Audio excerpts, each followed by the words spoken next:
So, very, very warm welcome from me. Lovely to see you all. Such a array of colours in the room. It's a very rich atmosphere already here. Warm welcome from me. My name is Suryagupta. Welcome from me in person and those of you online as well. So we've got a special evening this evening, and it's a tradition of the London Buddhist Centre that the chair near the beginning of the year gives a kind of, shares some reflections, gives a teaching, and we've been doing that for many years, and we've called the evenings in the past Mandala evenings, until last year when I changed the name of it and I decided to call it what it is, an evening with the chair and friends in brackets. And interestingly though, having changed the name last year, I ended up talking about mandalas, about the symbol of mandalas. What I didn't know last year was that this year we'd be launching the Mandala Cafe project. We're going to be hearing this evening from three of my friends who are all going to be involved in the project one way or another. And that's Claudio and Abhayanandi. I'm going to be in conversation with Claudio and Abhayanandi, and then Shraddha Malini as well. We'll be hearing from her too. So what is a mandala? So a mandala is an archetypal symbol that really speaks to all cultures and times. And it's used as an object for contemplation or reflection. I think now you get to colouring books, don't you, I think, of mandalas. And apparently, I've never done it, but apparently it's very relaxing just to spend time colouring the images in. So a Buddhist mandala is a visual, often a painting, but also you have sand mandalas as well, made of sand. And at the heart of the mandala is a sort of expression of the Buddhist sort of vision, which is enlightenment. So at the heart of the mandala, you've got this sort of the Buddhist ideal, really. And then everything around that is an expression of, a facet of, or a dimension of, or supports that's at the heart of the mandala. So last year I spoke about the London Buddhist Centre as a collective mandala, where this building and us online as well, this is at the heart of what we do, and all the activities that we do, all the other projects and buildings that we have, all are sort of supporting, all are in relationship to what's at the heart of the London Buddhist Centre. And what's at the heart of the London Buddhist Centre is the Buddha's vision, is the fact that 2,600 years ago, a man called Siddhartha sat under a tree after many years of a quest, and many years journeying, trying to find the truth. He finally sat under a tree and attained enlightenment. So he basically found the path, discovered the path that actually enabled him and all beings to free themselves from suffering. And that event is still reverberating, still finding expression, still manifesting now in 2023. And we're here as sort of examples of that. As sort of we are impacted by that event 2,600 years ago. This is the foundation of this centre. It was formed, the Inspiration Centre was to create a space, a physical space where people could come and learn, like, what does it mean to follow that path? What does it look like? What does it feel like? How do we do it now in 2023? So what's interesting, so everything we do is an expression of that, is in relationship to the ideal, in relationship to that quest for freedom from suffering. But everything we do does it in a different way.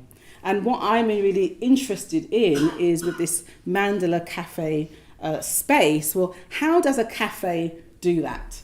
How does a cafe, the cafe will be doing what all cafes do. The creating of the space of the cafe will be done in the way that other places create space. There'll be painting work and there'll be electrics and all these kind of stuff. But also, there'll be something different about this cafe, we hope. it will be in relationship to the heart of the London Buddhist Centre, this quest for enlightenment, this quest for growth and development. And how does a cafe, how will a cafe do that? That's our sort of mission, really, and our project. So we have, and Shraddha Malini tonight will be sharing her inspiration as to how the creation of the space will also be somehow an expression of the Buddha's vision. So there's a collective mandala that we have, and then we have personal mandalas as well. So our life can be a mandala. Our lives are mandalas. There are a space whereby things happen, and in a way, thinking about, well, what's at the heart of one's life? What is the thing that we give lots of our energy to, that we hold dear, that we invest in? What's at the heart of our lives? So that's a question there. In the Buddhist mandala, or the ideal Buddhist mandala, enlightenment, that quest for freedom is at the heart. And then everything around that is supporting that, expression of that, a facet of that. So Rongzompa Zangpo, he says that to make a mandala is to take any prominent aspect of reality and surround it with beauty. So whatever our lives are like now, we can create a beautiful mandala for ourselves. We can create a mandala that's harmonious, that's beautiful, that's rich. The thing about the Buddhist mandalas, you have the expression of enlightenment at the heart, and then there's always different sort of objects and spaces. Sometimes things look very distinct, but also everything is very deeply connected. So it's like this really harmonious image that you see, perfectly balanced. So in a sense, the visual mandala is saying our lives can be like that. Our lives can be balanced. It can be harmonious. It can be rich. It can be deeply meaningful and absorbing. So actually, I think a lot of people come along to meditate, London Buddhist Centre, because we want some kind of balance. We want some kind of harmony. We want to feel more together, more connected. We want to find something where find something in the middle of our lives, a centre of our lives that's worth our energy, worth us putting our time and investment in, that's actually worthy of our life, worthy of our hearts. That's why people often come to the London Buddhist Centre. We want to feel more connected with others and everything around us as well. We might not articulate it like that, but actually I think that's what's often underneath a lot of people's reasons for coming. So I came along to the Buddhist Centre after I had a bit of I thought I was going to die, and it really shook me up. And out of that experience, I had these two big questions, and one of them was, realising, I am going to die one day. That thing that I thought was going to happen will happen one day, and I want to be at the point that when I do die, I can die without regret. And I knew that meant living well, living very fully. And my other question was, how do I love? I knew that somehow or other, the how do I love was connected to how I can live well. And I also, really wanted, these questions were not academic questions for me. I knew that wasn't it. I knew they were crucial questions. Like I knew that if I could find the answers to those questions, or even be on the path to finding the answers to those questions, my life would look really different. And I was scared. I was thinking, what would it mean for me to really find the answers to that? Because on the one hand, I sort of liked my life. It was what I knew, really. And I thought, what would happen if I really put those questions at the heart of my life? And I was scared because I thought, I don't know anyone that's doing that, that's talking to me about that anyway. I don't know what it's going to look like. Will I end up being a bit weird? Will I end up being a bit aloof? Will I end up, sort of on the street in Stratford Station with a megaphone? Join me. I didn't know. I didn't know what I was going to be like. So I really needed to be in a space whereby I could see it. I could see people doing that. And I could feel what it was like to do that. And I could start imagining it for myself. And I also knew that I needed guidance. I knew that I couldn't figure that out all by myself. Or if I did, I knew I probably would make a lot of mistakes. So for me, really, I'm very, very grateful. Just purely by chance, I picked up a leaflet, thought that looks interesting. I went to a Buddhist centre. So I'm really grateful that chance event happened. And I ended up, because I actually then found a book and it spoke to the experience I was having. And I just couldn't believe it. I read it again and again and again and again, because I just couldn't believe that a book was actually expressing something that laid very sort of deep in my heart that actually I couldn't even talk about with the people that I was around. These days, I probably would have typed into Google, and I did actually type into Google just meditation. It's like 700 million hits.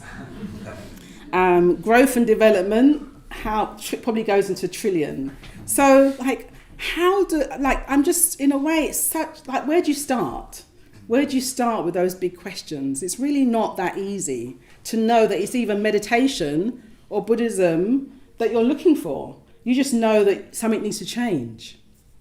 But anyway, you're here, many people do find their way. They were here, and then you start, meditating, start practicing, and even once you're on the path, the big questions can still arise. So, what happens if you've been doing the mindfulness of breathing, for example, quite happily, and it's really worked for you, you're much more relaxed and calm, but then suddenly, after a while, you realise actually you're finding the practice a bit boring, and you don't know if it's working anymore. What happens then? What happens where actually, you engage in practice, it's going very well, but then actually a major crisis happens in your life. A crucial situation arises, and again, you're not sure, how does my practice relate to that? How can I work with this thing that's real right now? How does the meditation help me with that?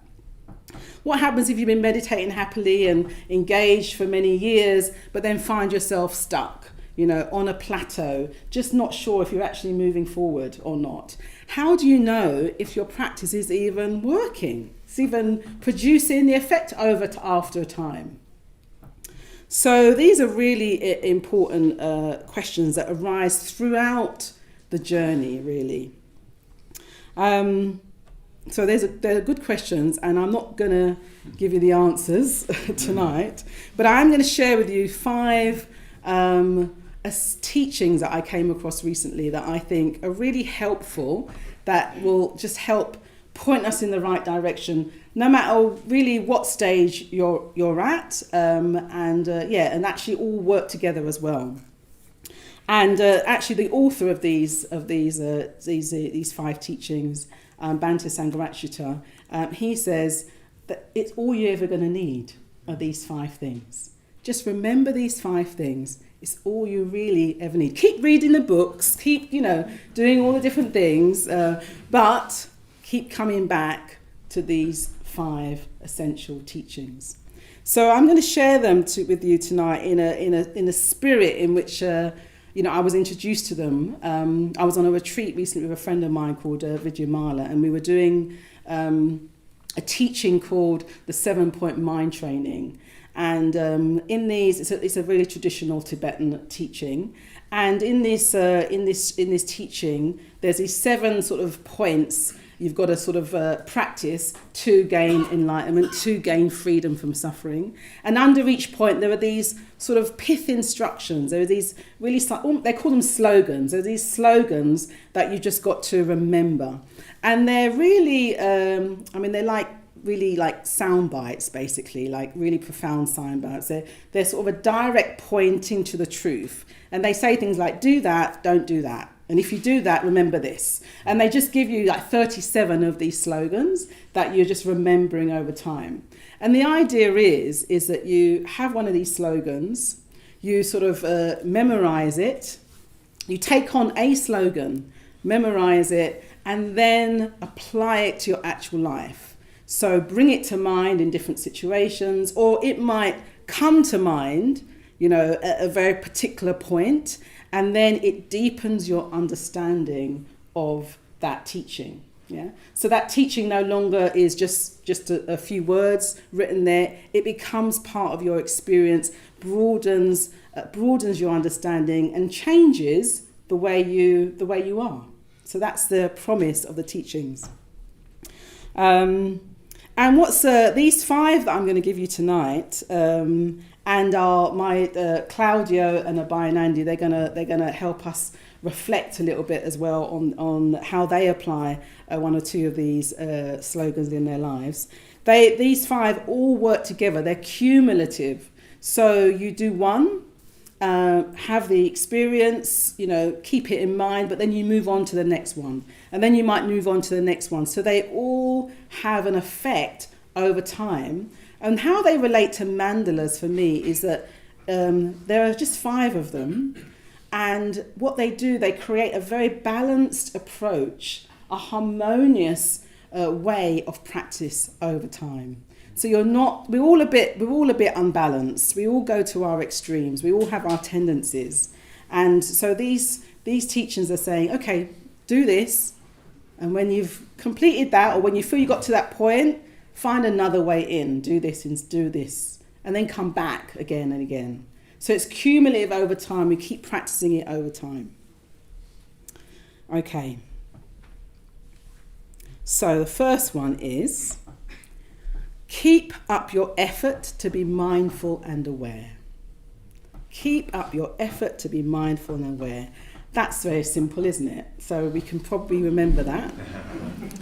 Yeah, you're laughing because it's simple, but we know it's really challenging. There are things I was just reflecting on myself. I think there's things I think I'm very aware of, I'm very mindful about, and there are other things that one just isn't. In a way, that's the challenge of the practice. The challenge is to remember to be mindful, to pay attention. And actually mindfulness, part of the translation of mindfulness is to be present, but it's also about recollection, bringing things to mind again and again, what's important. But there are aspects of us that we also keep out of awareness, that we don't really want to be mindful about, because actually it will challenge us. When we look deeply into aspects of our life, when we look at the effects of things, that's already like, well, what are you going to do? What are you going to do about this? Actually, if the effect isn't that helpful, and you know that, then it's a bit of a challenge, isn't it, for us? And it's sort of like, that's where, so we're mindful of the things we want to be mindful of. Great, keep going. The challenge of this is, can we broaden it to the areas that are more challenging? Now, the thing about this mind training, the principle of these mind trainings, is that it's okay. Like, you don't have to leave anything out of your practice. We bring there's one of the traditional Tibetan teachings slogans says, bring everything onto the path. So it's not like you've got to have everything good before you practice. It's kind of like your life is the way it is. What's going on is what's going on.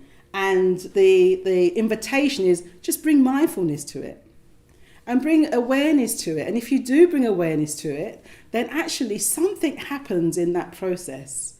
Because what happens in that process, if you bring mindfulness and kindness with it, what happens in that process is, actually, this thing that I thought was not that, not that spiritual, not that Buddhist, or not that helpful, actually there's some bits of it that are okay and that can fit in my mandala. And it finds a place. It can find a place in your mandala. In a way, maybe you were keeping something out that didn't need to be kept out.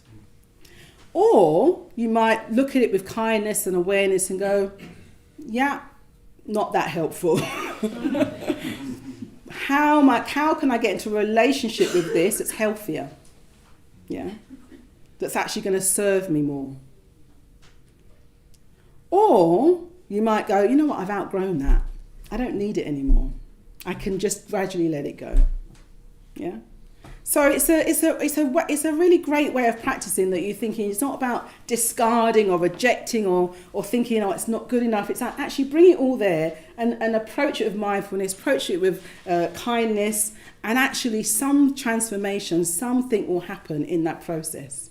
And then it can find a place in your mandala. And what that does, it brings more integration, brings more wholeness. You're not leaving parts of yourself out. So that's the first slogan. Keep up your effort to be mindful and aware. So number 2 is remain in as positive mental state as you can. So I remember when I was training for ordination, and people write reports about you, and a friend of mine wrote a report to people that were going to be doing the ordination, and it was very positive, very, very positive. I was like smiling all the way through reading it until the end. And it said, yeah, she's doing all this fantastically very well, but she could be more positive. I was like, what does she mean more positive? I am positive. And then I thought, well, hang on a minute. I was training to be a social worker at the time, so I was meeting some really difficult, scenarios. And I thought, well, does she expect me to be positive when I'm talking to them about all their difficulties? And, I've had the life I've had. It's not been easy. What, she expect me to be positive about everything that's happened to me? And and then you've got reading the newspaper, and I think, well, just look at the news. So anyway, I did ask her in the end what she meant, and she said, oh no, you're doing really, really well, but yeah, you could be more positive. I said, yeah, what do you mean? She said, well, you're moody, aren't you? I was like, me? Actually, I did know that. That was true. I thought, that is true. But she said it in a very kind way, but I thought, yeah, my moods go up and down depending on what's going on. So I realised this was the first time I probably took on a slogan for myself, and my slogan was, what does it mean to be more positive in the different areas of my life? And what I realised was that, actually I equated positivity with happiness. And it's not the same, they're not the same things. And actually it's not possible to be happy all the time, necessarily. But so I realised when I was sitting with a client, I think, what's it mean to be positive here? And actually right now I thought, it just means really listening and really being open, and then thinking, how can I help? And if somebody did something that annoyed me or thought, why did they do that? I'd be like, what's a positive thing to do in this situation? Well, I could appreciate what they've done well first. And then I could see actually what's constructive. Is any constructive feedback I can give? Are they open to feedback? So I realised what it really helped me deepen my understanding of what it meant to be positive. And it all went back to the Metta Bhavana practice, the loving kindness practice. It really expanded the way I approach that practice.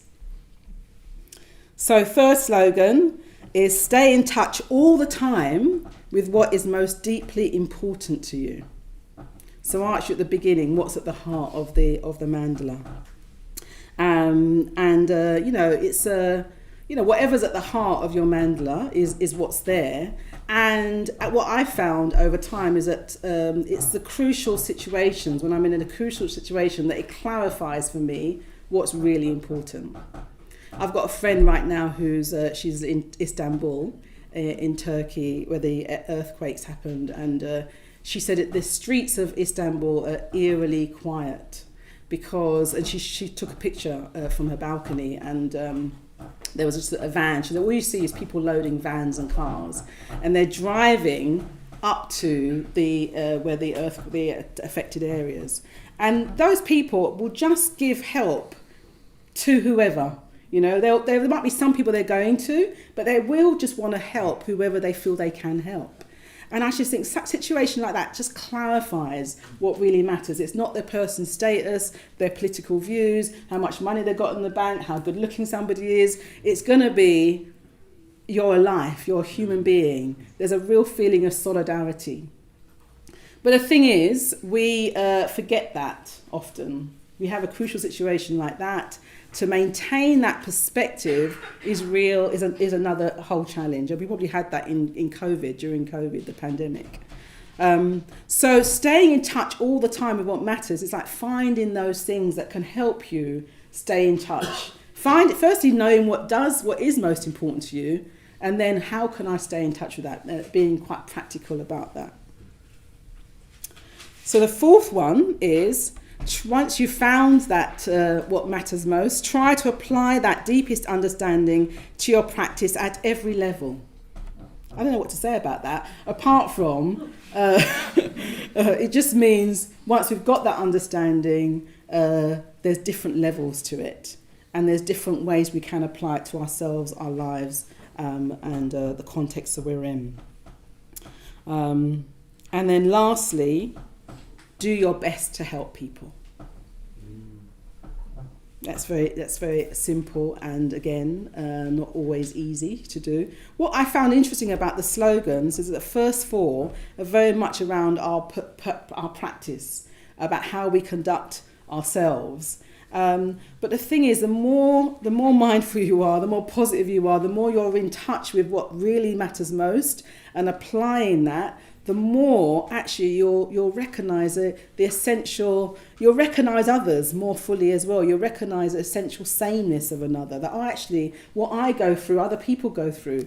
You'll also recognise, gosh, I've got all my particular ways of doing things that's quite unique to me, and then you'll be interested in the uniqueness of other people. And over time, that sort of barriers that we feel with others get more and more reduced. And we actually recognise, gosh, there's not that much different between me and others. So we feel that more of a sense of connection, interconnection, interdependence than separation. So, the practice of a mandala is a dynamic one because, using all those 5 slogans, applying it again and again, it's dynamic because our life is always changing. New things are always coming into our lives. So it's always a practice, like, okay, how can I be positive in this situation, for example? What does it mean? So it's very dynamic. But over time, what we are doing is creating a life that actually is an expression of what matters most, is harmonious, less unbalanced, more integrated, more whole. And Bhante Sangharashita says, if we do these things, these 5 slogans, you don't have to worry about how well you're doing, how far you're on the path. You don't have to compare yourself with anybody else. It's going to work. It will help you free yourself more and more from suffering. It will take you as far as you want to go on the journey to awakening. So I'll say the slogans again. And as I say them, you might think, okay, which one do I connect with most? Which one do I think would be helpful for me? Which one am I intrigued by? So keep up your effort to be mindful and aware. Remain in as positive as mental state as you can. Stay in touch all the time with what is most deeply important to you. Try to apply that deepest understanding to your practice at every level. Do your best to help people. Thank you.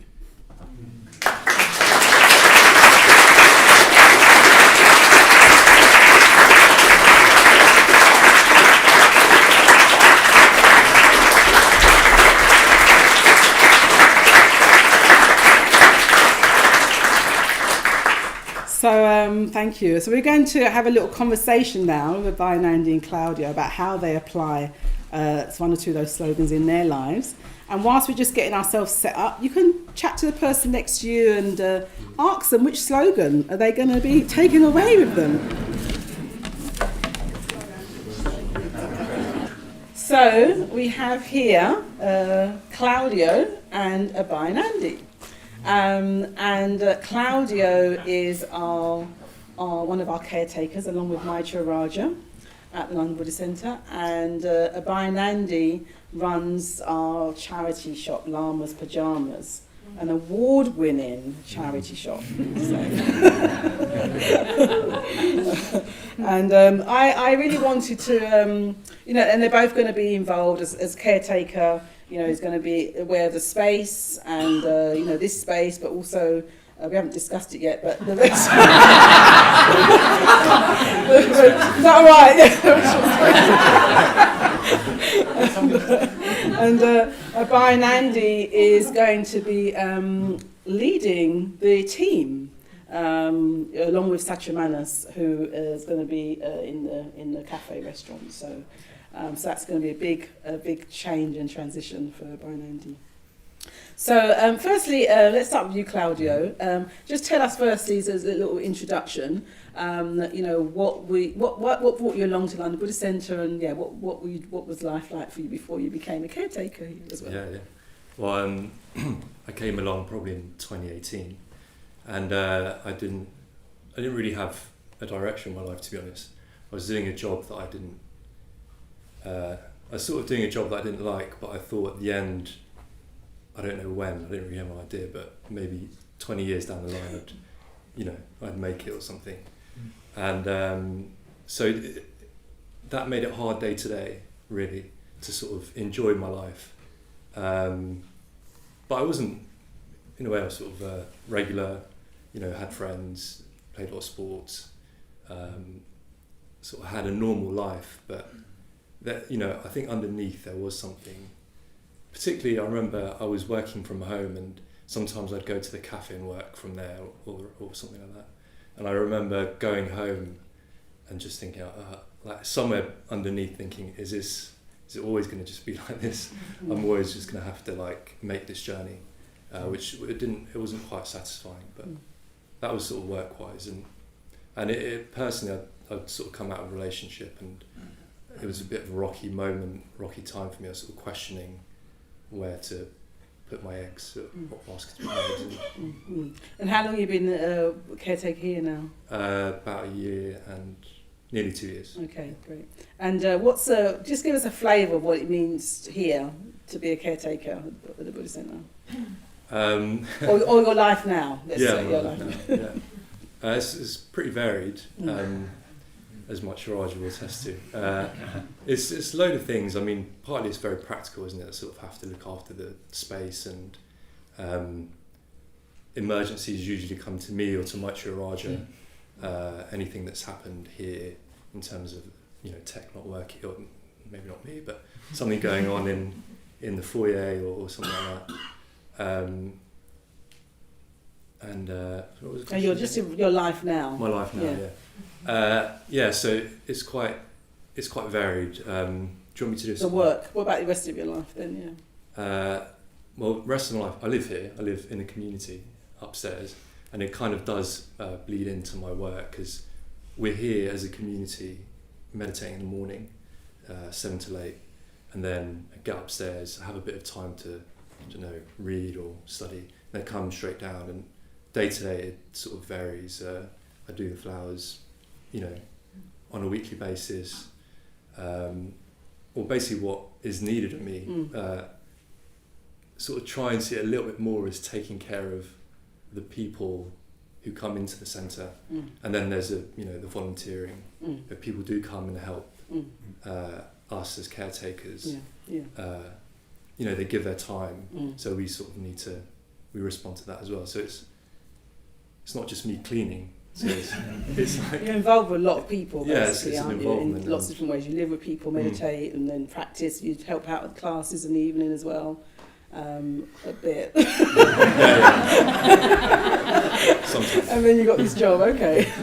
So I asked everyone. I asked them both to choose a slogan that they resonated with. So, what did you choose? I chose a third one. Stay in touch all the time, or at all times, with what is most important to you. Okay. Do you want to say? Yeah. it's tricky because what is most important to you is quite a big thing, but I think it is just a sense that I can, or we can grow, just a sense that there's something more. But staying in touch all the time is where it's hardest, because it means doing the day-to-day sort of communicating with people, meditating, reinvigorating like inspiration.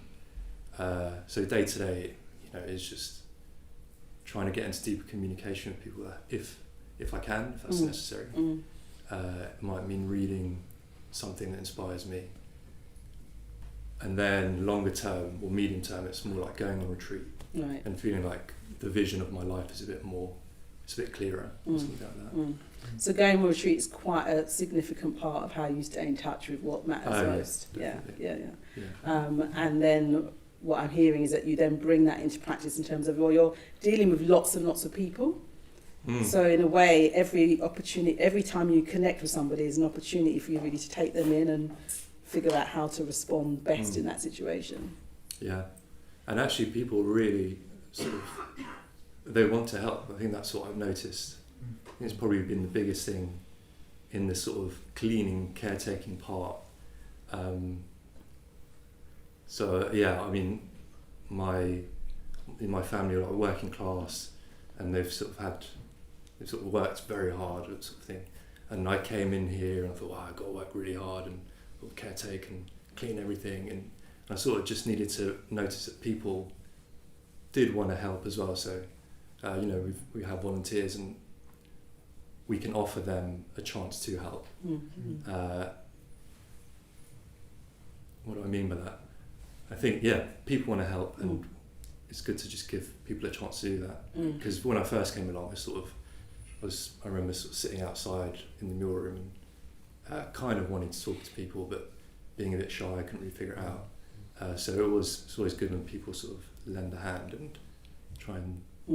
So when you give people the opportunity to help, it actually helps them engage with coming here in a different way. Oh yeah. More deeply somehow. Yeah. Definitely. What's been challenging for you about staying in touch all the time? What matters, or the role that you do here? It was just quite intense. It's quite intense. Just sort of trying to live a Dharma life. Yeah. What's it? How to describe it? Because you're always sort of. I wouldn't say you're trying to improve or something, like it's a self-help thing, but you're always seeing that there are limitations, and you always get a sense that there's more, and you do get glimpses often enough that I am becoming a better person. I am opening up in the right moments that comes through usually. So those moments give me some, encouragement and faith and whatnot. That sort of keeps my sort of head up in a certain way. Because you're living and working with other Buddhists who are practicing and being mindful and trying to be positive, all those things, and they're like a mirror to you as well. So do you get feedback like I got feedback? Yeah, probably. Yeah, no, definitely. Yeah. It's I mean, it's helpful. I mean, people really just have. I've felt that people have had my best interests at heart. And maybe I'm not someone who. Yeah, no, I do get feedback. But, I mean, that's beautiful, though, isn't it? To know that you're with people who have your best interests at heart, and you really feel that. That's quite. And that's an achievement in and of itself. Yeah, great. Thank you. And you mentioned your family, actually.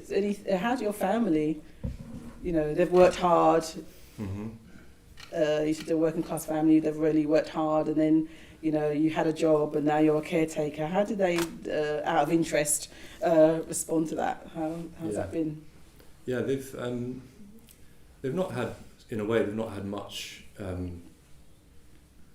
sort of, they've not resisted it too much. I'm not sure why. I think partly it is, seeing fruits of my practice, you know, it is affecting their lives because I'm part of their life. So, you know, my relation with my parents has really improved. And yeah, it hasn't really, in a way, it hasn't bothered them. The work that I'm doing now is similar to the work my parents did or do. So, in a way, I'm getting a bit more of a sense of them through that. So cleaning, caretaking. Yeah, exactly. Yeah, and my dad's sort of construction. So, you know, we've been doing some bits and bobs up in the community. I've been helping with that, and I can see I've got somewhere to go with that. I've got an opportunity to express that, which I hadn't before in my previous job, and I can see them a little bit more. But I think personally they're quite, in a certain way, uncomplicated because they've just let me live this life. Great. Yeah. And actually you're in good relationship with them, so and that's improving as time goes on. Great, lovely, thank you. So Abhay Nandi, so yes, tell us about what brought you along to the centre, and what was life like for you before? So I first came along, I was working in banking in the compliance department, and I had one of those annual reviews, and my manager said, I really think it'd be good if you did this law conversion. And I thought, at first I was really excited, I thought it was great, until I started, and I was like, oh my God. And I thought meditation would help me focus. So really I came here to learn to meditate so that I could focus, so that I could do this law degree. I've not heard one like that before, that's good. So I kept coming. I finished the law degree. It did help me focus. And also, I think I was really anxious, actually, so it helped a lot with anxiety. I did start noticing that my life felt a little bit more manageable, but I was still very much like, I'm really only here to meditate. I know it's a Buddhist centre, but I'm not a Buddhist. And then the thing that really changed it for me was my mum got terminal cancer, and I was with her for the year that that she got the diagnosis and then died. And I just had this real feeling of death is real, it's going to happen to me, it happens to people I love, and that I want to live a meaningful life. You know, my life up until then had been very much around, I don't think it really had any direction. I'd ended up in this job kind of by accident. I never thought I wanted to work in compliance. I don't think anybody thinks they want to work in compliance.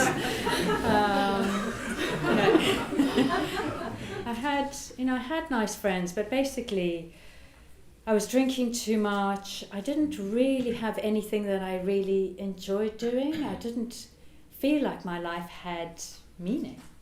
And coming to the Buddhist Centre, I think I found that it was a place where I could find meaning. It gave me something where I felt like, this is the sort of life I want to be leading. I don't want to be leading this life where I'm just going through the motions without really even knowing why. So I think before I came to the Buddhist Centre, it almost felt like you get born, you go through life and you die, and it all sort of happens a bit by accident. And after coming here, I felt like, actually you can choose the sort of life you want to live. You can choose. I can choose the sort of person I want to be, the sort of values I want to that are meaningful to me. I can live by those values, and those values, I think I always had them, but they were really articulated here. So you came here, started at some point working at Lamas. Tell us what just a kind of what's it like working in a Buddhist charity shop? So my mum died. I came back here and I decided I really wanted to live a different life. And so, my friend Pamela and I started Lama's Pyjamas. And so a typical day at Lama's, they're charity shops all over London. But I think what makes us different is that we are a group of friends working together. So we're consciously developing friendship with each other. We start the day reciting the refuges and precepts, just to make conscious that this is what we're doing, this is our direction in life, these are the values that we hold. And then,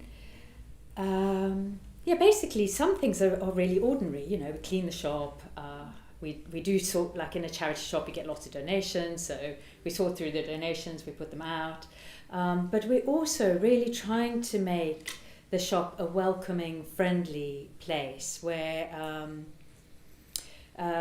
without people particularly knowing it, they're coming into contact with Buddhist values. So actually people do often say how comfortable they feel coming into the shop, and mostly what we're doing is a lot of the time we're just listening to people. So definitely people do come in to buy things, I used to love shopping in charity shops, and you get people like me coming in shopping in charity shops. But we also get a lot of people who come in very regularly, who buy not very much actually, and they're just coming in for a chat, they're just coming in they know they're going to get a friendly person who'll listen to them. And that's in part, that's also what we're there for. We're actually not just there we are there to raise money for the Buddhist Centre, but that's not the sole purpose of being there. We're also there, to, in some way, in whatever way we can, to build community, to listen to people, to be there for somebody coming in off the street. So the award that Lamas won was a faith and belief community award. They had loads of groups applying for it, and it got specially commended. So there was all these amazing charities actually working with, gun violence and, migrants, all kinds of different really worthy projects, and Lamas was amongst them. And then it was the one that was chosen as a sort of specially commended project out of that group. And I was completely shocked, actually, because I was like, wow. And what I realised, myself and one of your colleagues were there, what I realised was it made people happy hearing about it. And there was actually a Lama, like a Tibetan Lama, in the audience. And she was just like, what a fantastic project. And people were literally coming up to me and saying, tell us more about what you do and how you do it. There was something about the atmosphere and the effect it has. So it won a social inclusion award just because it's a place where everybody gathers. It was a great achievement. But the friendliness that you have with each other, the friendships you build with each other, is a core part of that, isn't it? Yeah. That is a really cool part of that. I think the fact that we're all friends really comes across.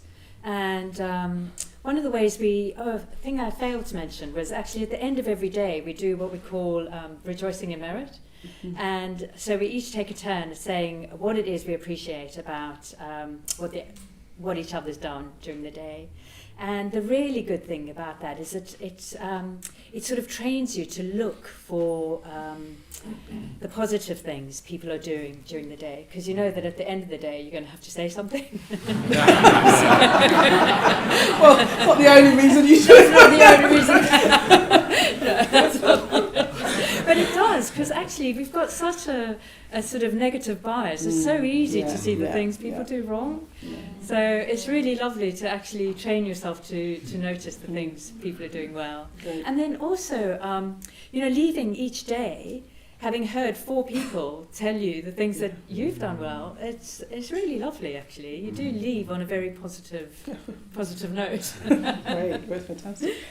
So your slogan, what one did you choose? Yeah, my Actually, I slogan knew was- what one you were going to choose. I sort of thought she needs to do number 2, but then I thought I'll let you choose as well. So what one have you chosen? That's how it works sometimes.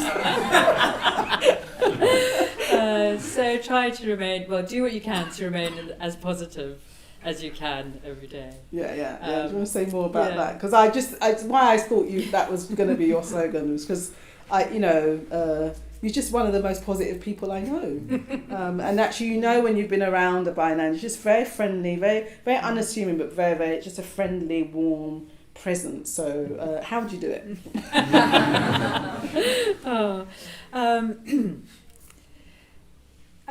There's some things that are just really practical, like getting to bed early. Trying to get to bed early. I go running 3 times a week. Generally, don't drink too much. Well, actually, hardly drink at all. So those are the practical level things. But I was thinking, partly I said that because actually I used to be quite unhappy. I see. Yes. And I realised I think a lot of the reason I was unhappy was because I was drinking quite a lot, and it's a depressant. Yeah. I don't think I really realised. Yeah. And then I stopped, and actually now I feel happier. But I know happiness and positivity aren't the same thing. I think taking responsibility, actually. So I think taking responsibility at Lamas has really helped to make me a more positive person.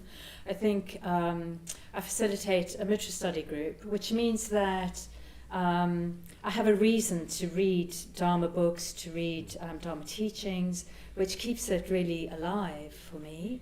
And then being part of a team on Tuesday nights here at the centre, I think that really helps. Really, the friendships that I've formed whilst I've been coming along now since 2003, and I've formed some really lovely friendships. In fact, the whole environment is very geared towards friendship, and that's been incredibly supportive.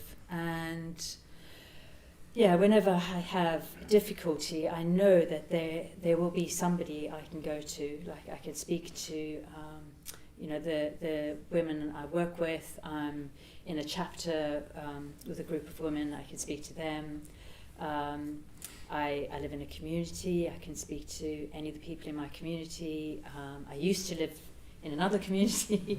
I've got really good friends who still live in that community. So I'd say friendship is a really big, a really key factor as well. That's loads of different things. Thank you very much. What challenges actually do you have? Just tell me when does it get a bit challenging? Where does it get Being challenging? positive, yeah. Well, it's challenging when I don't get what I want. Or I think the challenges I come up against, it can be being overbusy, a bit overcommitted. And then also, I come up against the same difficulties we all do, have bumps with people, have differences of opinion with people. And, the things that help me with that are, sometimes they are sort of slogans. We did, for a long time, I was part of a reaction practice group. And basically, you look at when you have a reaction, and you just ask yourself the question of what am I defending, or what am I protecting? Or sometimes you can also ask, what am I making this mean? Just seeing where you're adding on to a situation. Great, thank you. So you're both going to be you're going to be helping with the space, and you're going to be leading the team. So I'm just wondering what you're looking forward to in terms of the cafe project, or what's intriguing you about the space, Claudia? I think we just got a glimpse of it really, in terms of having a lot of people pour a lot of their time and energy and care and wanting to be there, and wanting to be there on a basis that's a bit more substantial to where they usually go to another restaurant or cafe. And I think my opinion, I think it will affect the centre, and the centre will affect the Mandala Cafe. So basically I'm looking forward to all the energy that comes up with having a lot of people around, because you do need a lot of energy if you're going to live like you're going to transform and live a Dharma life.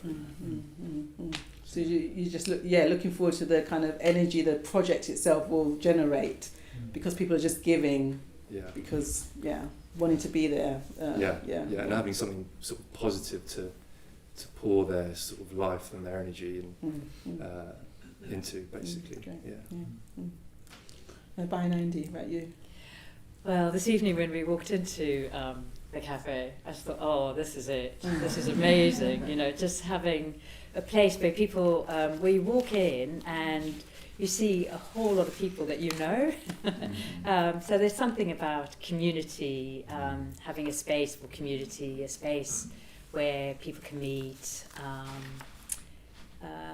I sometimes think of that sitcom Friends, and it's a bit like, a place where friends can meet, and where you know that you can go in there on your own, and it'll feel hopefully sort of warm, welcoming, and friendly space. Great, thank you. And what's your name mean actually, Abhay Nandi?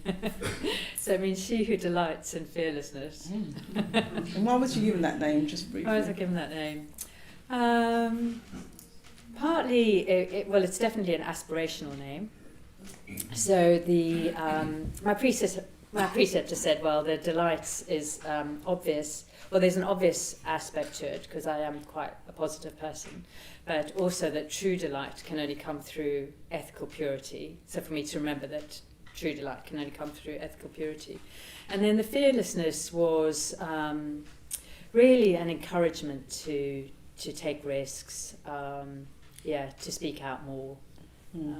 Okay. Well, I think you're going to be taking, because you're leaving Lama, you'll be leaving Lama's Pyjamas, having led that, and the Jambala bookshop actually. She also leads that after a number of years, very happily, leaving that to start a brand new project.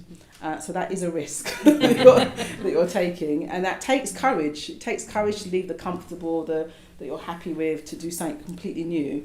You're not a trained chef or anything like that. You've never run a restaurant before. So it's definitely a sort of step into the unknown. So I just want to thank you really for willing to do it, bringing your skills of leading a team, 2 successful teams, and successful businesses, and bringing those skills to the new cafe when it does open. So thank you, Abhay Nandi. And Claudio, you're also going to be going a bit into the unknown, aren't you? Do you want to say what's going to be what's going to be happening? No, I'm getting ordained hopefully in May. I'm going to Spain for 2.5 months. 2.5 months? Yes, with a few of my friends. Yeah. So Michael's one of our organisers this evening, is also going to be going off to Spain to get ordained. So that's going to be. So you're going to come back with a brand new name, having a whole discovery, have a whole adventure up in the mountains in Spain. So both a leap into the unknown, the leap of faith. But you'll be growing, both of you, through the experience. So thank you very much for just sharing with us this evening your how you apply, your life really with us, giving us a glimpse into your life, and particularly the how you're applying those slogans in your life. So thank you.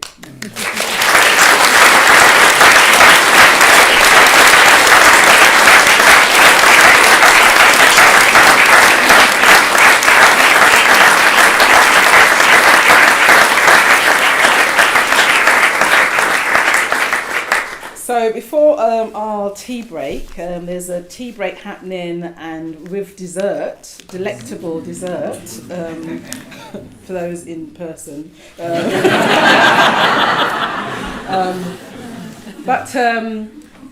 before that, I'll just share a little bit about the cafe project, because actually there's 3 stages to this project. So there's the first stage we've had. The first stage was, well, actually what the cafes, we own the space, but we've been renting it out for years.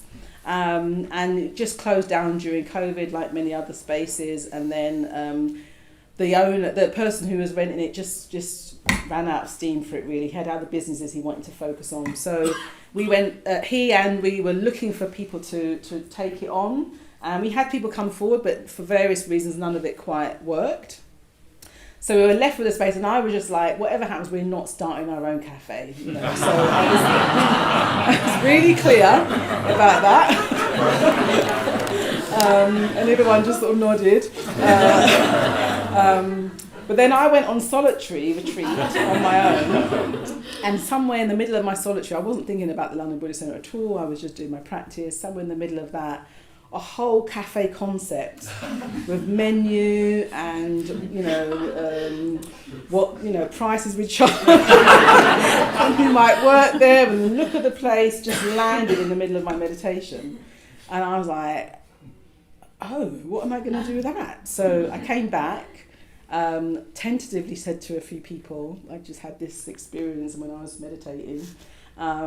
Didn't do anything with it, and what we decided, we would put it out to sort of tender to our community. So we just shared it. Anyone want to start a cafe? I still thought, no, we mustn't do one, but anyone want to start that? And a few ideas came forward. Actually, one idea was a co-working space. It's not a cafe, but a co-working space. And we liked that idea. And actually, it was Ariane and Laura who actually said, let's start a pop-up. And they did a fantastic pop-up there. Some of you might have been in there working. It was fantastic. And that really warmed me, because I saw it being used, the space being used again. And then, the one when we asked, then Abhinandi and Satchamanas, who's not here tonight, they put a proposal forward for a cafe. And by that time, I was just like, yes, let's do it. And everyone else was yes. So there was like a convergence, really, of yeses. And actually, some of the ideas for cafe are not so dissimilar to the meditation I had. So it's interesting how things turn up. So that was the first stage. So we're now in the second stage, which is creating a space. And so after the break, we'll hear from Shraddha Malini, who is going to be helping us create the space. And the intentionality, what you give to a space from the very beginning, really has an effect on what happens in that space afterwards. So this stage of the project is really, really key to what the cafe sort of opening. So this is the stage we're in, and of course there'll be the stage of launching the cafe as well. So that's what's happening. So after the break, we'll hear from Shraddha Malini. She's got a visual presentation for us about some of her inspiration for the cafe. And then we'll also hear from Ruth and Amalie Odin, who are going to be showing us how we can contribute, how we can get involved. And then we'll end the evening with a short but rousing ritual, we hope. So that's the rest of our evening, and you can go and have a cup of tea and a dessert. No, thank you again.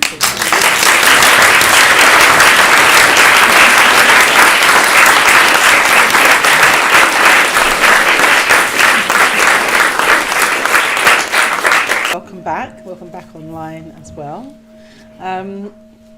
So we're now going to hear from Shraddha Malini, her sort of inspiration for creating the space. So Shraddha Malini, a woman of many talents. Your name means, is it garland? She who is garlanded with faith. That's it, she who is garlanded with faith or confidence, trust. It's a beautiful name. And Shraddha Malini was ordained last year before? Last year. And she's a mother of 3.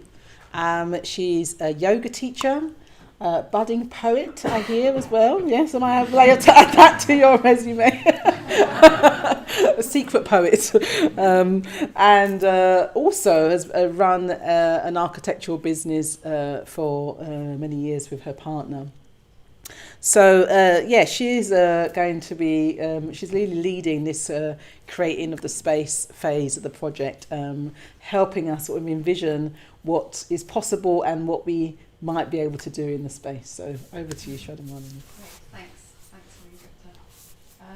Thanks everybody. It's really good to be able to collect everyone together and do this. And I just really want to start by saying how amazing I thought Simon's food was tonight. Really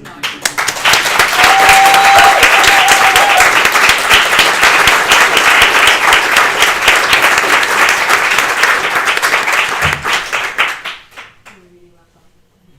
Yeah. So I met Simon a few weeks ago, and we did a sort of walkthrough, if you like, with the other people on the team working on the project of what it's like to prepare food there, what we'd like it to be like when you prepare food there. And one of the really great things about that meeting, well, partly what's exciting about this phase of the project is that we're starting to make it real, what we're actually going to do. But what was really nice about meeting Simon was just this kind of shared love and sort of throughout our lives, I guess, of food and cooking in kitchens. So I just wanted to say something about that because it's definitely something that connects me to this project. So this is these are a couple of sort of heirlooms, if you like. I thought it was obvious who I am in the photo, but that's me. That's my resting bald face. I've been trying to practice not doing.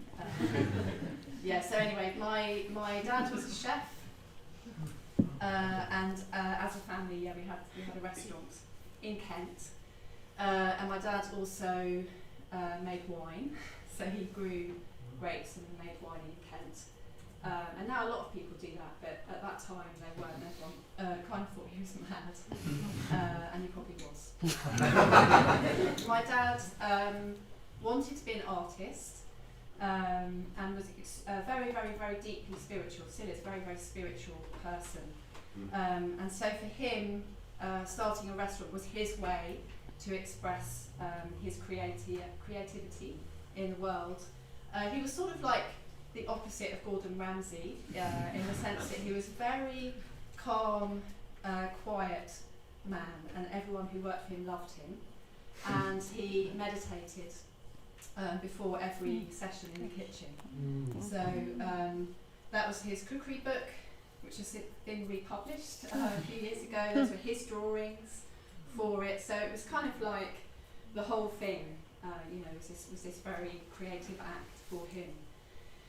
So for me, this kind of love of being in the kitchen and the kind of admiration for distracted by that.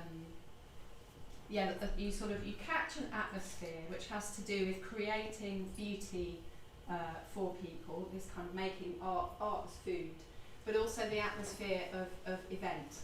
So every meal is an event. It comes into being. We all take part in it, and then it's sort of over, ready for the next time. So that sort of cycle, that sort of love of being back of house, as well as front of house, actually, is sort of in my bones, if you like. Goes quite deep. And I moved to Bethnal Green about 25 years ago. And at that time I started to raise a family, and here's the old cherry orchard. Here's a picture of the old cherry orchard. You can tell how long ago it is by the car, although they're probably starting to look like that again now. So that was actually a previous incarnation. The one I went to was called the Wild Cherry, and I used to go there a lot, particularly when I first had children. And I liked the food, I liked the place, but I realised more and more the more I went there that what I really liked was the people and the atmosphere. And it's exactly what Abai and Andy was talking about, although I didn't know it at the time, was that all the people who worked there were Buddhists, and they were all practicing together, and they were all friends. And the food and the event of making lunch for people in the local area came out of that friendship.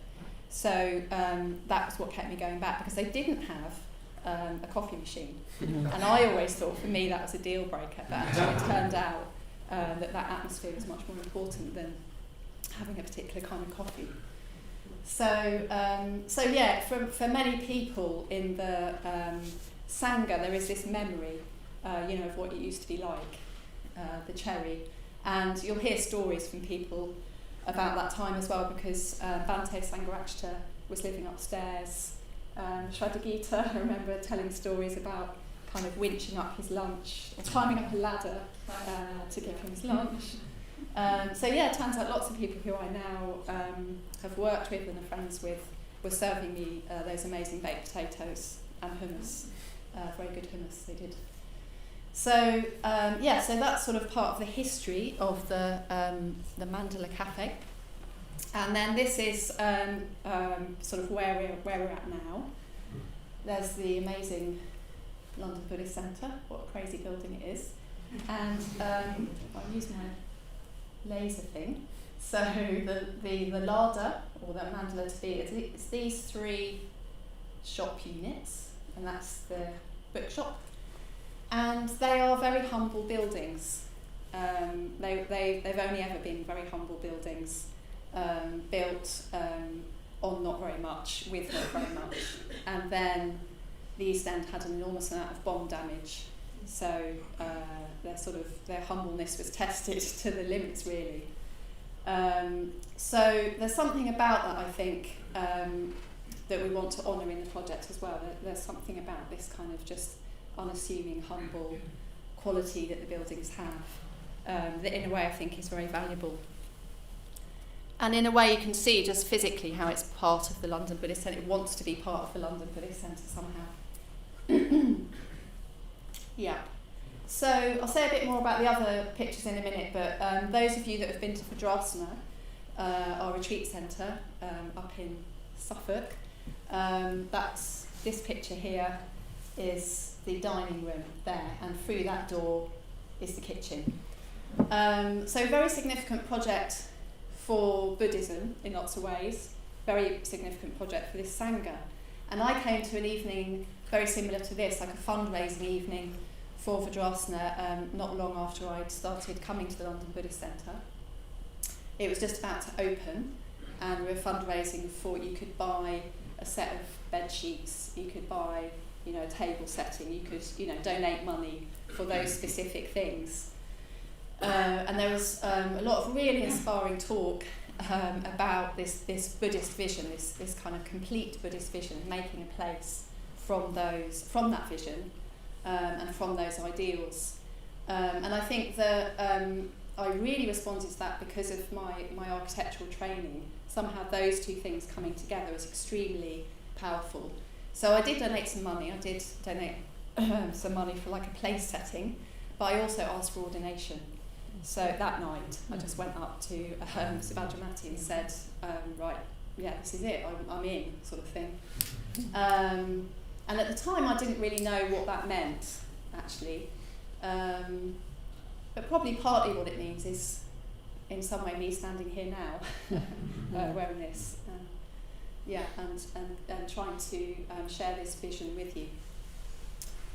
So when we started thinking about what kind of place we wanted, I always knew that it was about the atmosphere and the people, and that you had to make the most of what you've got, because the Buddhist Centre does amazing fundraising and is full of wonderful people, but there's a limit. We don't have endless amounts of money. So we were looking at sacred spaces that have a sacred function to them, but that are also kind of everyday. And we were thinking about this kind of Zen garden idea, and one of the really sort of unfulfilled areas of the larder, for those of you that know it, is it has actually got a courtyard outside, which for me is just such a sort of potent archetypal space, but it's never ever really reached, or certainly not recently reached its potential, if you like, of that space. And those are very sacred spaces when they're loved, I suppose, and when they're filled with nature. And what they do, particularly in the city, is give us the opportunity to be in nature, to be reminded how beautiful it is and how it sort of can take over as well. And I always think here, when you come into the courtyard at the London Buddhist Centre, it's a little bit like saluting the three jewels before you start a class. You know, you come into this space that without you even knowing it, it's starting already to sort of act on you. So we really, really want the courtyard to be something really special. And then we were looking at other religious or sacred eating spaces. So in those spaces, again, there's usually a simplicity. I think they achieve that at Vajrasana as well, some kind of connection with nature. So you've usually got a view out of some kind. And what you're trying to do really is create a good quality background, if you like, for the atmosphere to arise. So in a way, the best possible space like that, you hardly notice in a certain sort of way. So it's quite an unassuming kind of architecture, if you like. So this is a little bit more about thinking about how the courtyard could really start to enrich the project. And really, you know, it's about connecting it into the cafe space and even possibly the street space a bit more, and also loving it and giving it greenery and a sort of identity of its own. And here, because we keep coming back to this is a picture of people cooking, I'm not sure if that is at Vajrasana actually, but cooking on retreat. So one of the things that we want people to be able to do is get involved. And this is one of the other things that Simon said straight away, and that I'm very keen on, is that when you come into the cafe, in a way that the cafe itself is an extension of the kitchen, in the way that it is more when you're on retreat. So there will be volunteers, there will be the opportunity to volunteer and help cook the food.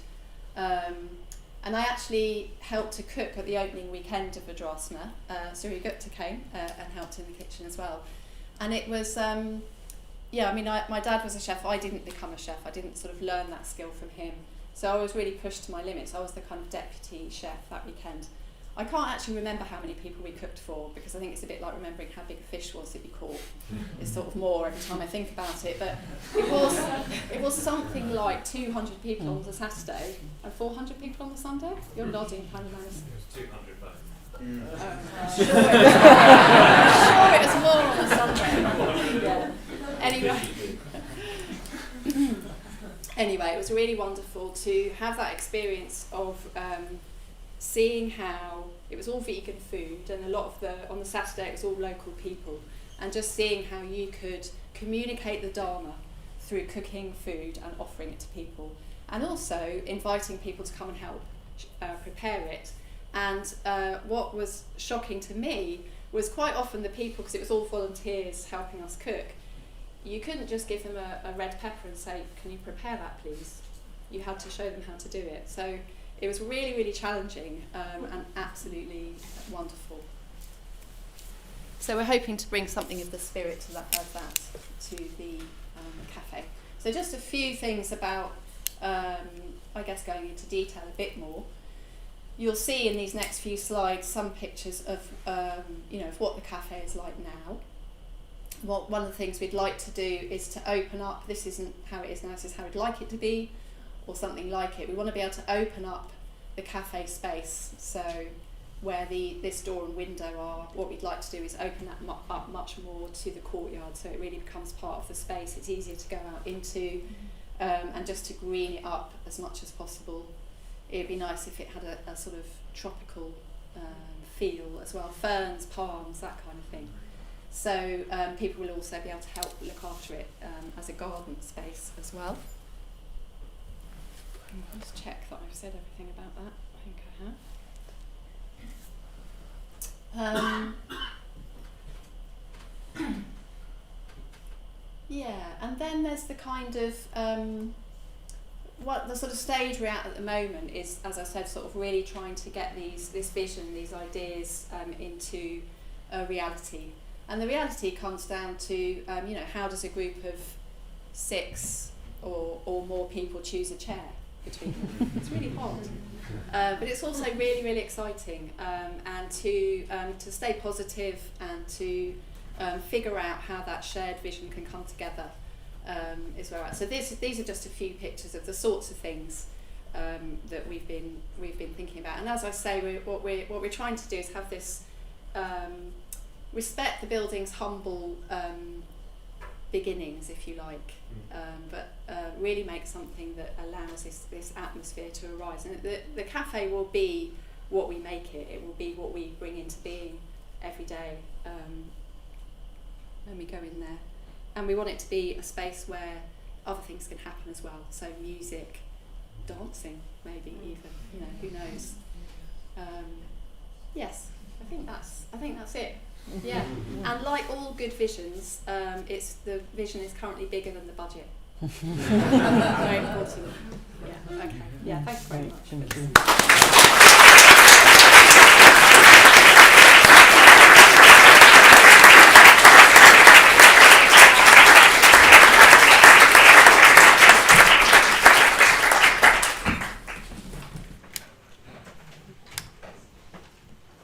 Put the lights back on. So put lights on there.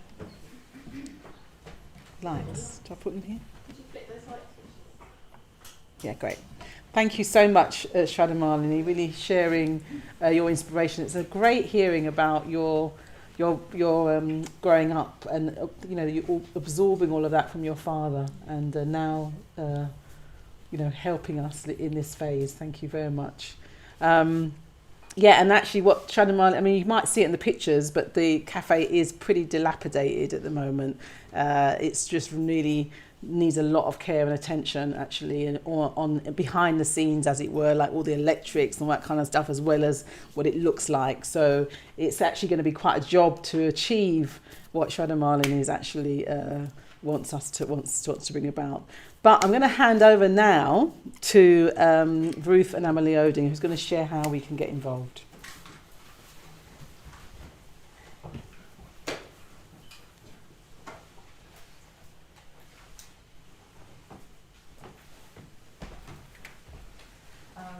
Thank you very much, Emily, for bringing this space alive for us. So this space will be a new space for more friendship and more connection at the London Book Centre. And it seems to me, from reflecting on the 5 things of practice that we did earlier, and also hearing Claudia and Andy, it seems like friendship is a bit of a sort of key theme to practicing all of these areas. And I know it has been for me. So, I've made notes, but I could just look at my friends here, because that's much easier. So friends who guide you to parts of yourself or your speech or your actions that you might not be able to see yet, that need a bit more mindfulness or awareness. Friends who help you come together and study the Dharma. Experiencing the positive mental states of my friends lifts me up. Working in the team here lifts me up daily. And also it motivates me to improve my mind states, because I want to have a positive impact on the world and on my friends. Friendship and community, so essential for staying in touch with our deepest values. Whether that's coming to an evening like this, whether that's going on retreats, singing, chanting mantras, doing a ritual together. It's really important and inspiring just to be around your friends, especially those who've been practicing the Dharma a long time, just, oh yeah, that really works. And also, I think community and friendship was one of the first things I witnessed coming here. I could see something special was going on. I didn't know what it was, but I could see that there were these connections between people. And of course, friendships, and also a really great place to start with helping others, because you can just start with helping your friends. And that for me has been a good barometer of, oh yeah, how is my practice? Like, have I just thought about myself today, or have I actually thought about helping someone else? So friendship and community, really essential for practicing these 5 slogans and also practicing our Dharma lives. Yeah, I think that's right. And I very, very occasionally, when I'm very, very aware, get the tiniest glimpse of how important that has been to me. And I mean the tiniest glimpse. And I don't think I ever really give it the full appreciation of what those conditions have meant in my life and probably many, many others' lives as well. The conditions of friendship and community. Suryagupta talked about going on solitary earlier. I think sometimes when I go on solitary, when I get a tiny sense of how badly my life could have gone, which often comes with solitary because your complicated sides come up on solitary on retreat, don't they? Your sort of your darker sides, your more complicated sides, your messier sides, of which I have plenty.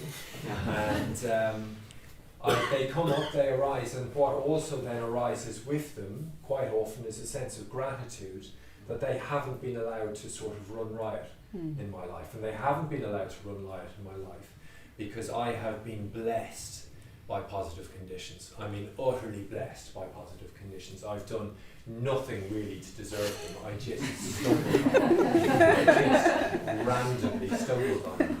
And I was just blessed by them. And I occasionally get a glimpse of that on solitary and just how badly things could have gone and how, in comparison, how well they've gone instead. And I think the thing that comes out of that is gratitude.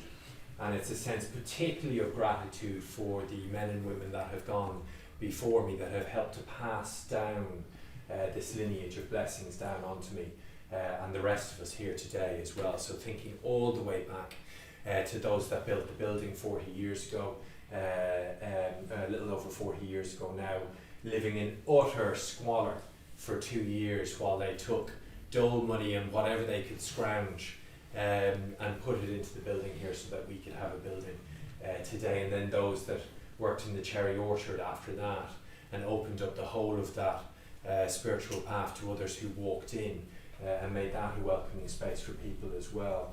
And those then that were involved in building of Vidrasana. Vidrasana is the retreat centre that we have, this amazing retreat centre that we have in beautiful Suffolk countryside. That is just, you know, whenever I go there I think, fantastic, what have I done to be able to come here and just enjoy this? So I really feel grateful for the blessings that I've had. I feel very, very lucky. And I think, well, we have an opportunity to keep on that lineage of blessings and to really pass on that thing that we've benefited from onto more people and open that up to more people.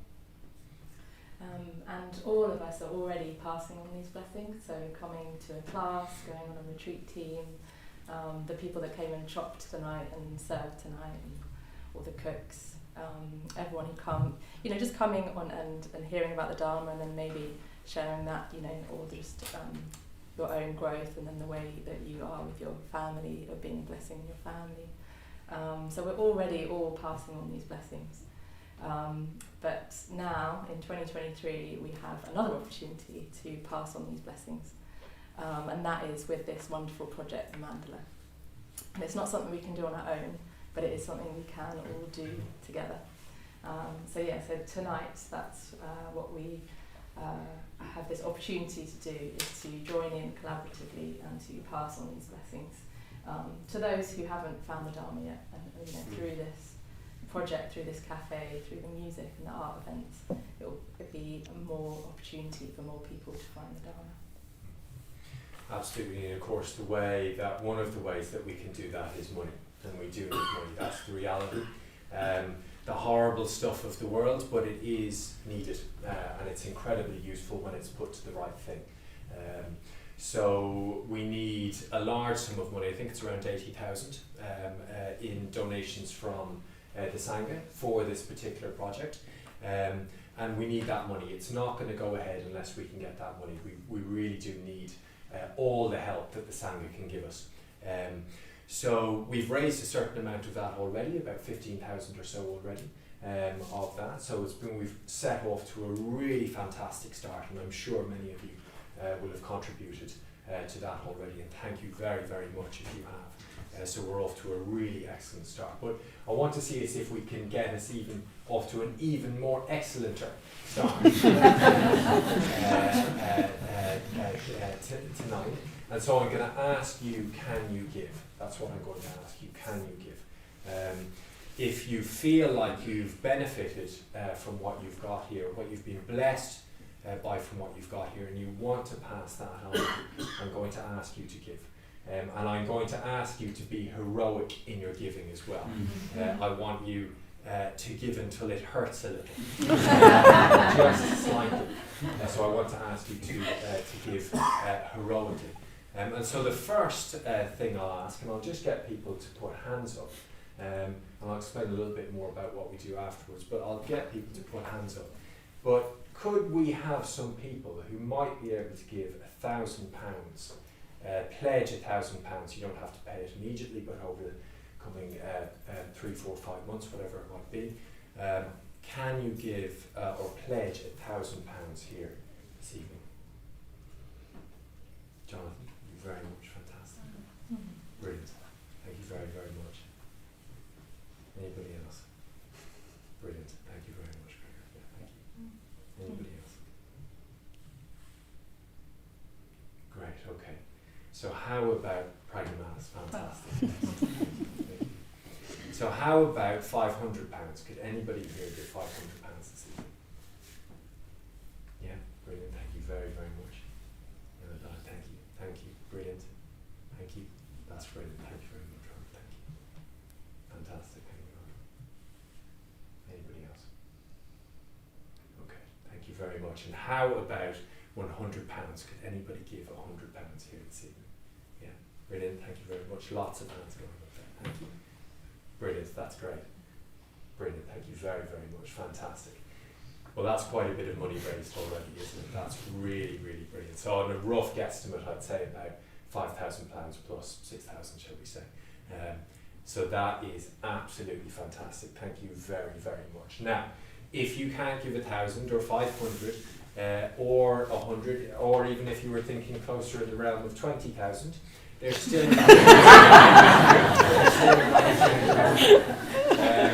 so you'll see in front of you a pledge card there in front of you now, and what you can do is you can write your pledge on that card, and we're going to have a little bit of a ritual. We're going to have, I think it's a mantra? We have a mantra. Yeah. We're going to have a mantra, and it'll just give you an opportunity to write your amount on your pledge card. And then as the mantra sounds, you can just come up and you can offer the pledge card up into these white bowls. Actually, it's not going to be a mantra. No, sorry. just to have a moment of reflection. Just a moment of reflection, that's right. And then we'll, as part of the we'll do the mantra. We'll do the mantra yeah. after. So, and then when the mantra sounds, you can just come up, you can offer your pledge card into the bowls here, and you can make an offering to Buddha as well. Okay, so we'll just have a moment there as well, and if you can't pledge anything, don't worry, just have a moment of reflection, and of course do come up and please take part as well, make an offering up to the Mandala. So thank you very, very much. Okay. Thank you very much, Ruth. To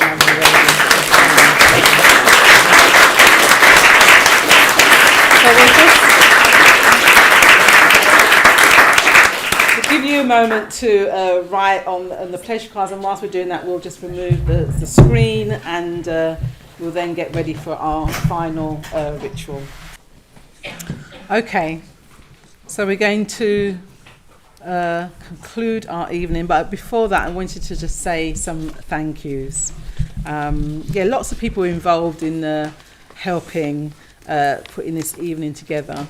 It's a significant evening because we're launching a new thing, a new space, a new way that we can gather, a new contribution really to the community, our community, but the community at large as well, Tower Hamlets, London. It's been great having so many people being part of this. So I firstly want to thank Simon over there. Give a wave, Simon, because he helped with our volunteers. Also, there were lots of volunteers who helped him in the kitchen, chopping away. So thank you as well to those who helped Simon. But Simon prepared our meal this evening. Those of us in person are really giving us a taste of what's possible in the new cafe, and really did that very, very generous. I know you were up at 4 or something in the morning, or even earlier, getting all the stuff together, and just really, giving yourself unstintingly to it. And I really, really appreciate that. Simon's also like our culinary sort of advisor for the project. And really, I know that you've really been inspiring Shadamalini and Bayanandi and Sachamana. So I want to thank you for that as well. So Simon. And all the volunteers, of course, Bayanandi and Claudio for sharing some of your life with us. It's just very lovely to hear your practice and the challenges, and and that you're going to be involved ongoingly in this project as well. So thank you very much, Bayanandi and Claudio. And we've got for our ritual this evening, Kavya Mani is going to do a little sort of vocal offering for us with Shraddha Malini on the Shruti box. So thank you both for that as well. Of course, I thank Shraddha Malini for the presentation. Thank you. That was very rich and very insightful as well as to what's going to go on in the project. And all our organisers, Michael's really held the day, got all the parts together, and which was a really positive presence. So thank you, Michael, and all the team, the tech, for really creating the opportunity for it to be online. So thank you. And I think for all of you for just being here and being such a generous, warm, engaging crowd as well. So thank you. So we're going to have a very, very short ritual. Kavya Mani is going to do a vocal offering for us with Shraddha Malini accompanying her, and then I'll do, and it's a version of the Karayana Metta Sutta, which is basically a description of the Metta Bhavana practice. And one of the phrases is it's basically whatever we do. We're creating conditions for friendliness, love, openness, and we can cultivate that. It's possible to cultivate that. So the words that Kavya Mani is going to sing are really showing us that. It's a Karayana Metta Sutta, and you can look it up. It's the Buddha's words. So we're going to have that, and then we'll end with a transference. We'll do a mantra. So you can make an offering, and then we'll do the transference of merit as well. So transference of merit is really us saying all that we've benefited from, all that we've gained, all that we develop. We're really going to just share that with the world. The world is in a real need of positive, loving, wise responses and energy, and we can just imaginatively share what we've gained tonight and through our practice with whoever might benefit from that, and we'll take that into the world as we leave here tonight as well. So we'll start with the Karayana Metta Sutta, and then we'll go into we'll do the transference of merit in call and response, and then we'll have the mantra to end. And if you want to make an offering, then please come make an offering. If you want to offer your pledge forms and your pens worked, please put that there as well. If it hasn't, then give it to Amalie Odin on your way out. Okay, let's get ready for our ritual.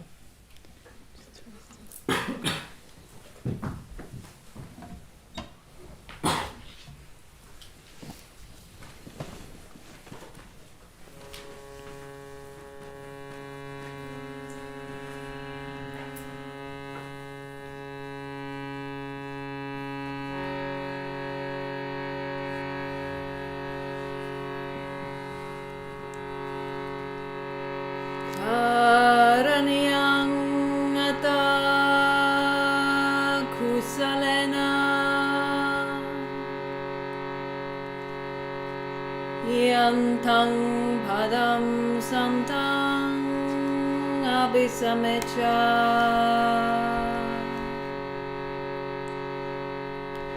Sako hujucha sujucha Suvacho jasa mudu anatimani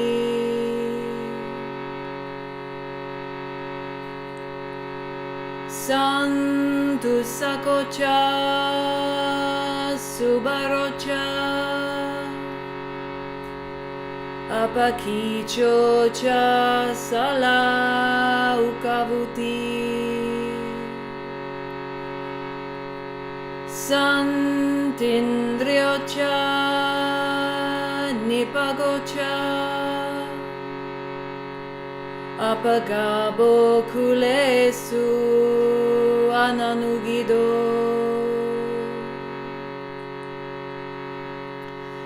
nacha kudang samachare kinchi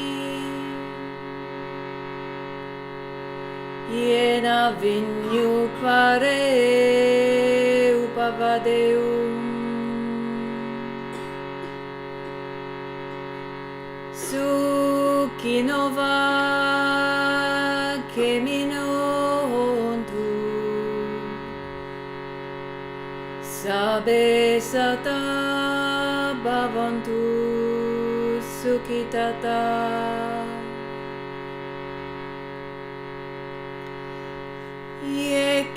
Yekechi panabhutati Tasavata varava anavasesa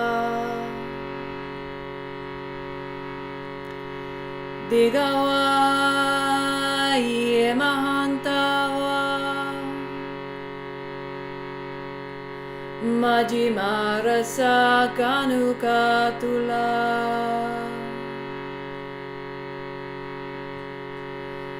Titava yeva adita Yecha dure vasanti avidure Buddhava sambhave siva Sabe sata bhavantu sukitata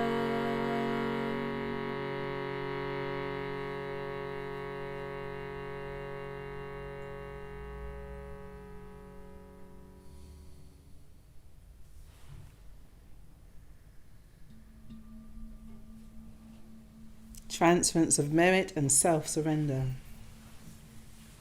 May the merit gained in my acting thus go to the alleviation of the suffering of all beings. My personality throughout my existences.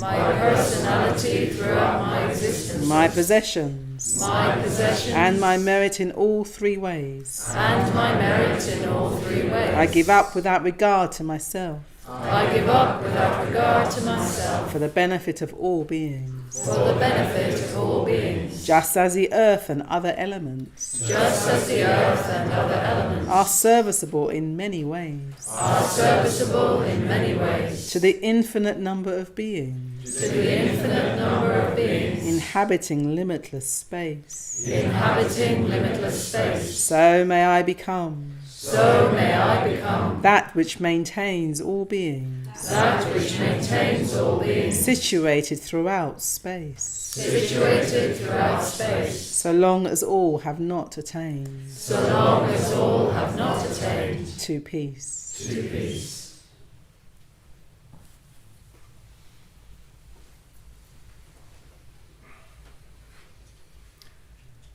Om Muni Muni Mahamuni Shakyamuni Swaha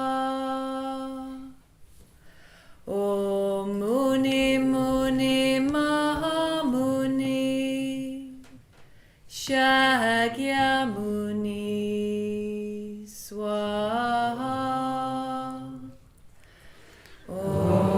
Muni Muni Mahamuni Shakyamuni Swaha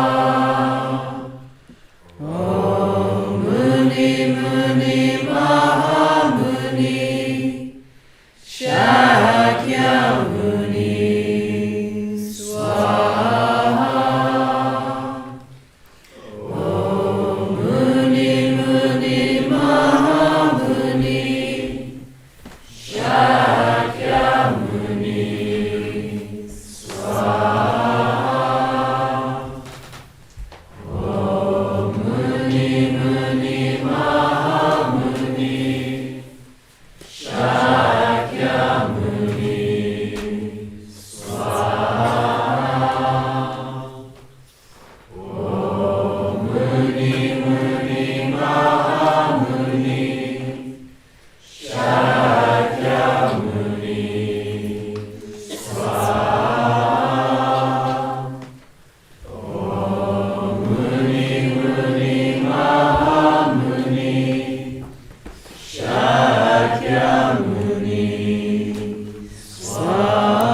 Shakyamuni Swaha. Om Muni Muni Mahamuni Shakyamuni Swaha. Om Muni Muni Mahamuni Shakyamuni Swaha. Om Muni Muni Mahamuni Shakyamuni Swaha.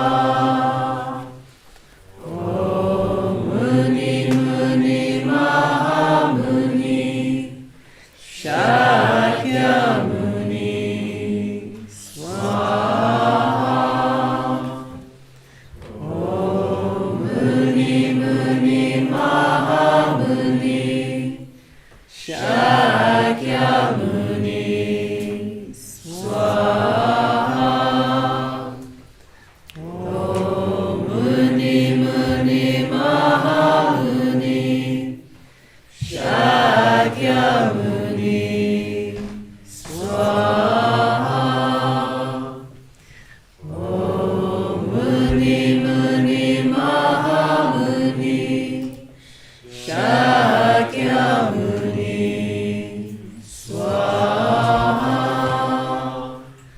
Om Muni Muni Mahamuni Shakyamuni Swaha. Om Muni Muni Mahamuni Shakyamuni Swaha. Om Muni Muni Mahamuni Shakyamuni Swaha. Om Muni Muni Mahamuni Shakyamuni Swaha.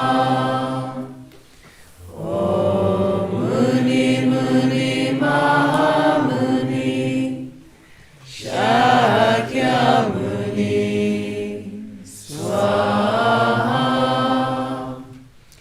Om Muni Muni Mahamuni Shakyamuni Swaha. Om Muni Muni Mahamuni Shakyamuni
Thank you, and I'll see you again. Safe journeys home. Thank you.